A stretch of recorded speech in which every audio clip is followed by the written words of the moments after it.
லண்டனில் இருக்கிற பாராளுமன்றத்தில் இருந்து அவரிடம் கேள்வி கேட்டார்கள். அவர் விளக்கம் கொடுத்தார். என்ன கொடுத்தார்னா, பிரிவினைக்கு பிறகு மிகப்பெரிய கலவரம் ஏற்பட்டிருக்கிறது, ஏராளமான உயிர் சேதங்கள் வந்திருக்கின்றன. சமீபத்தில் கூட கிழக்கிந்தியாவில் மிகப்பெரிய கலவரம். ஆனால் நான் நம்முடைய இராணுவத்தை அங்கே அனுப்பவில்லை.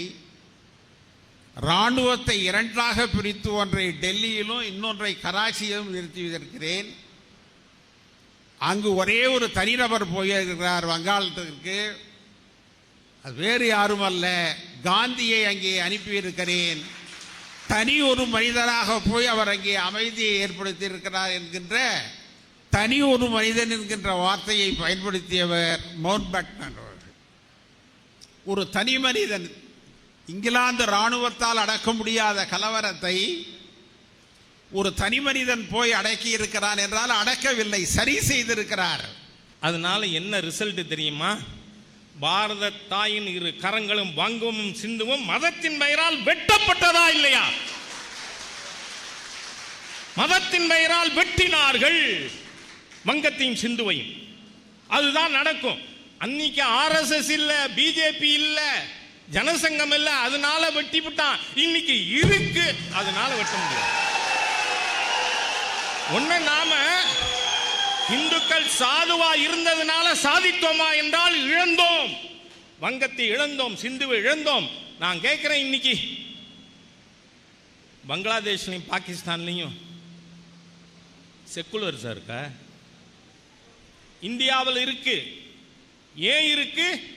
இதுக்குமே அடல்ஜி பார்லிமெண்ட்ல சொன்னதை நான் சொல்ல விரும்புகிறேன். இந்த நாடு மதத்தின் பெயரால் பிரிக்கப்பட்டிருந்தாலும் நாம் இது மதவாத அரசாக அமைய வேண்டும்னு கேட்கல. ஆனால் பாராளுமன்றத்தில் பேசியது, எதிரணியில் திருமதி சோனியா காந்தி அமர்ந்திருக்கார். அப்போ அடல்ஜி சொல்றார், இதற்கு காரணம் 82% மக்கள் இந்துக்களாக இருப்பதுதான் என்கின்ற உண்மையை மறைக்க முடியாது.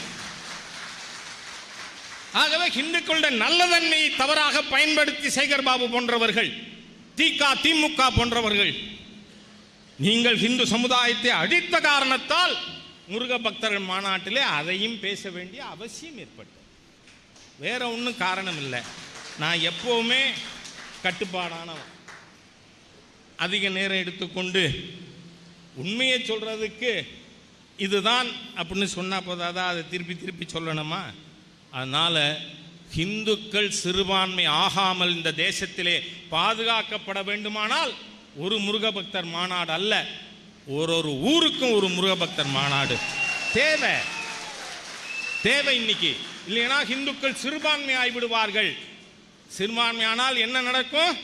47 பாரத தாய் வெட்டி பிளக்கப்பட்ட பொழுது இன்னைக்கும் இந்துக்கள் சிறுபான்மையா இருக்கிற பகுதிகளில் நாம விநாயகர் சதுர்த்தி ஊர்வலம் போக முடியுமா? காவடி ஊர்வலம் போக முடியுதா? ஆனால் யோசிச்சு பாருங்க, இந்துக்கள் முழுக்க 10% இருக்கிற காரைக்குடி கொப்புன நாயகி அம்மன் கோவில் வாசல்ல கூட மற்ற மதத்தின போகக்கூடாதுன்னு ஹிந்து கேட்க மாட்டான். ஏன்? இந்துக்கள் அமைதியானவர்கள், மற்ற மதத்தை ஏற்றுக்கொள்பவர்கள்.